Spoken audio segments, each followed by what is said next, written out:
After years of failure, Washington's legislature appears to be passing a comprehensive transportation package. But as King 5's Glenn Farley reports, the national organization says the state is not spending enough on the basics of maintenance, despite how busy it might look like where you live and work. You could be forgiven if you think road construction in Western Washington will never end. That doesn't even include the mega projects like the troubled tunnel to replace the earthquake-vulnerable viaduct and the massive new 520 bridge. But there's another side to driving in Washington. Old bridges that are getting older, pavement that's peeling off, and a nearly $2 billion shortfall to fix it all. Those conclusions from TRIP, a national transportation research organization based in Washington, D.C. And they say it's even worse in Oregon. The economists studied what's the impact when you let your system deteriorate that dramatically over 20 years.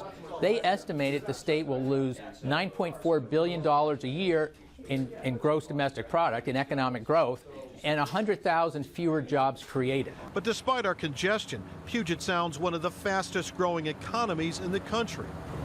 But it won't stay that way if the state doesn't continue to fix and build. Now, TRIP is an organization backed by engineers, labor unions, and manufacturers that would stand to benefit as states pour more money into transportation construction. But today at the Seattle Chamber of Commerce, TRIP's report got the backing from 4 key business groups from King, Pierce, and Snohomish counties.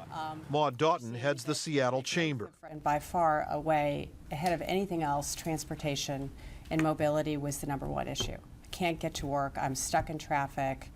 My bus is packed, you know, all those things that concern day-to-day living here. But the head of the Tacoma-Pierce County Chamber says bad traffic and the fact that State Route 167 and 509 have never been finished sends port business elsewhere. When you look at what's the impact down the road, if we don't act now, there might be decisions where they decide they're going to go up to Vancouver or through the Panama or other ports. And that, they say, is the difference between jobs and unemployment.